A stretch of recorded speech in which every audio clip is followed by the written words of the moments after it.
Hey, ladies and gentlemen, this is Carmine Sabia for Explain America, and it's quite rare to see Kamala Harris challenged by the media, especially to her face. So this was kind of beautiful. Before we get started, please make sure you like, comment, share, and subscribe. Those little things really help us out, and they help our channel continue to grow. And if you're not watching us on YouTube, please follow that address in the lower right-hand corner.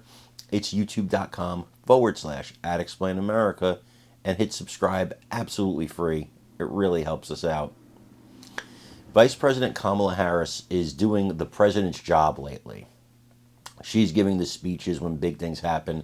You may remember with Hurricane Milton how she was giving speeches and updates as if she has some involvement in this when she really doesn't. But it's all part of this Democrat plan to present her as presidential. And so to see a reporter actually twist her in knots was quite gratifying, because this is a woman who is, in my opinion, hollow. I believe she doesn't have anything. I call her an empty pantsuit. She doesn't have anything to her. There's no substance. It's just talk and talking points and rhetoric and a thirst, an unquenchable thirst for power.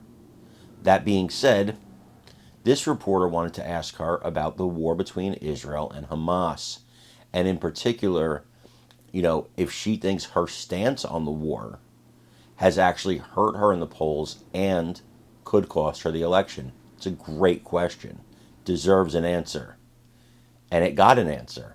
A Kamala Harris type answer, which I always find hilarious because it's just a bunch of words strung together that kind of sound like maybe they're a sentence, but not really. You don't really know where the period is, where the comma is. You know what I'm talking about. It's just kind of a jumble. As we say in Italian, it's a giambotta. It's a giambotta. And if you're Italian, you know what I'm talking about. Giambotta is just a mix. In my family, it was a vegetable stew. It was a bunch of different vegetables. But there's all kinds of giambottas to have chicken or sausage or beef. Anyway, we're getting into food, and I really would love to talk about that with you guys, but I can't. Send me a line for a recipe, though. I'll be happy to give one to you. In the meantime, I want you to watch this and let me know what you think of her answer in the comments.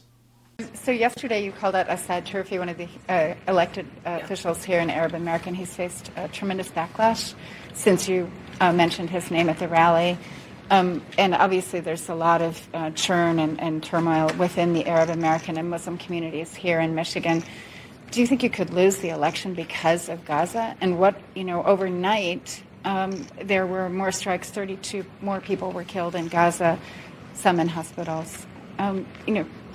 How risky is it that you could lose the election?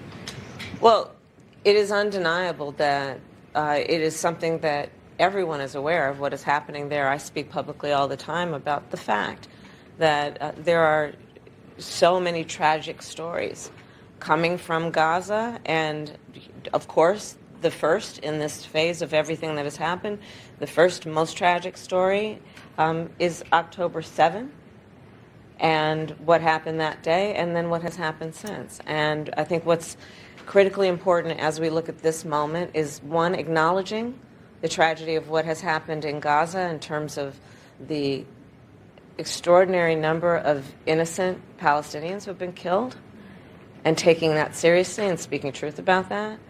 In addition, of course, to what I said about what happened on October 7 in terms of 1,200 innocent Israelis being slaughtered, women being horribly raped.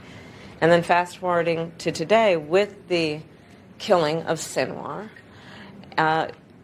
this creates an opening that I believe we must take full advantage of to dedicate ourselves to ending this war and bringing the hostages home. But it's not working so far. You know what? Listen, as it relates to the issues in the Middle East and in particular in that region, it has never been easy. But that doesn't mean we give up, okay? It is always going to be difficult. It does not mean we give up. We can't give up. Maybe time